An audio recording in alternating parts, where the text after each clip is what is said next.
मुर्शिद से जेल में मुलाकातें मना कर दी गई हैं। इस पर कराची के एक मासिर ने अपनी तजाती रिपोर्ट की दिलचस्प सुर्खी जमाई है। लिखा है कि 18 तारीख तक इस पाबंदी पर पार्टी की क़यादत ने शोका सांस लिया है। यानी पार्टी क़यादत मुर्शिद पर इस पाबंदी से खुश है और इसे उम्मीद है कि 18 तारीख आने पर इस पाबंदी में मजीद तोसी हो जाएगी, यानी वो बदस्तूर शोक के सांस लेती रहेगी।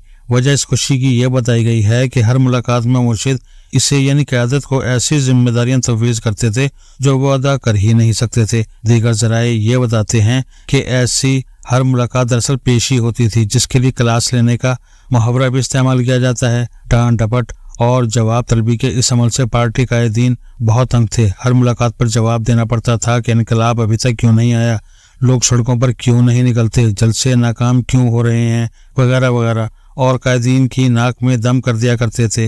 एक जलसे की नाकामी पर तो मुर्शिद का यह बयान भी मीडिया की जीनत बना कि पार्टी सदर गौहर खां बुज़दिल और नालायक है, इसे हटा दो, किसी और को लगा दो। इस एलानिया इज्जत अफजाई पर बाइज्जत हल्कों को यकीन था कि गौहर खां खुद ही इस्तीफा दे देंगे, लेकिन बाइज्जत हल्के गलत साबित हुए और बेइज्जत हल्कों की पेशगोई पूरी हुई कि गौहर खां कभी इस्तीफा नहीं देंगे। नौकरी और इज्जत सादात में से किसका इंतखाब करना चाहिए ये गौहर खां अच्छी तरह जानते हैं।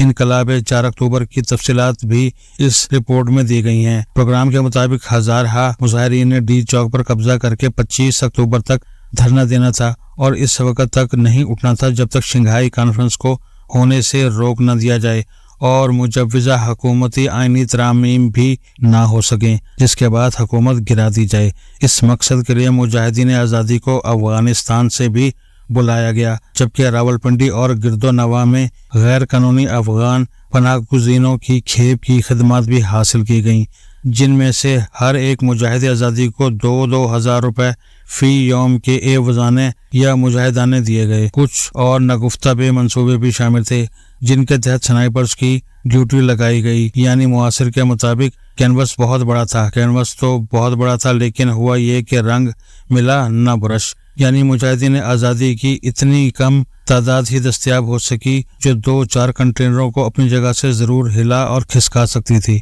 इससे ज़्यादा कुछ नहीं कर सकती थी। यूँ समझे कि चावल पकाने को देख तो मिल गई, लेकिन चावल 50 ग्राम से ज़्यादा ना मिल सके। अब 50 ग्राम चावल की औकात ही क्या, दे के पेंदे को भी सफेद करने के लिए नाकाफी।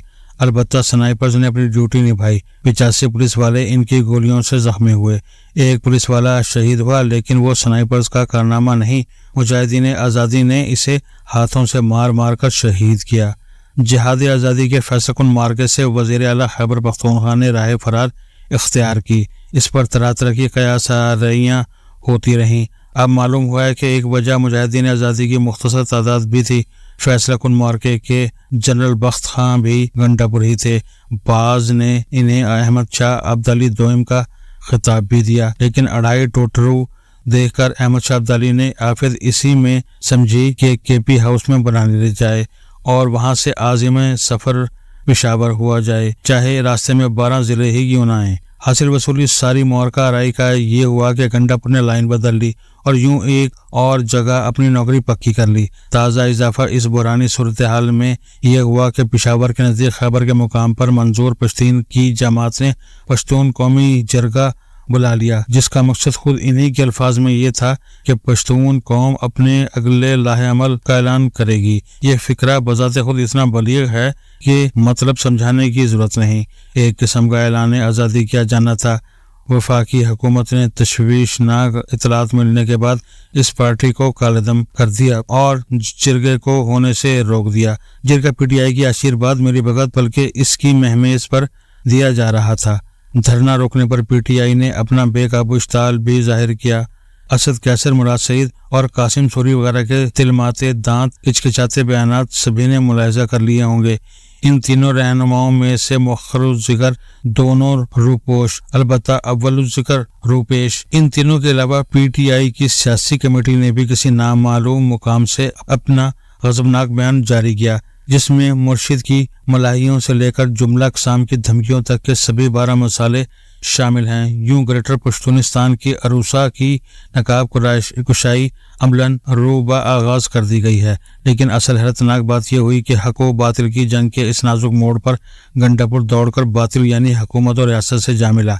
इसने और इसकी हुकूमत ने तर्जुमान ने पश्तूनिस्तान वाले जरगे की मुखालफत कर दी और अब बातिल के 2 बड़े नुमाइंदों यानी वफाकी वज़ीर दाखिला और गवर्नर के साथ गंडापुर के राब्तों और साजबाज की खबरें सामने आ रही हैं। पीटीआई सख्ते में है कि जिस पर तकिया था वही गंडा हवा देने लगा। टीवी चैनल्स पर पीटीआई के सियासी कमेटी के अरकान एंकर्स का रूप धार कर छाए हुए हैं। माजरा एक बड़े प्रोजेक्ट के तहत हुआ था, लेकिन खैर मकसद इस पर बात करना नहीं। बताने वाली बात यह है कि मीडिया की सियासी कमेटी और पीटीआई का सोशल मीडिया 2-3 रोज से एक मामले को उठा रहा है कि इस वक्त पार्टी की जितनी क़यादत बाहर है, ज़ाहिर है रूपोश रहनुमा इसमें शामिल हैं, सब कंप्रोमाइज्ड है। कंप्रोमाइज्ड यानी फरोख्त हो चुकी है, बिक चुकी है, जालिम और फस्ताई हुक्मरानों से दरपर्दा मिली हुई है और पार्टी के मुर्शिद को घेर कर मारने पर तुली हुई है। इस बताने वाली बात से पूछने वाला सवाल जन्म लेता है और वो ये कि हजूर ये बिकाऊ क़यादत किसका हुस्न इंतखाब थी। जाहिर है इनमें से एक का इंतखाब मुर्शिद ने किया था। गोया मुर्शिद खुद को घेर कर मारने पर तुला हुआ है। फस्ताई और जालिम हुक्मरानों का फिर क्या कसूर।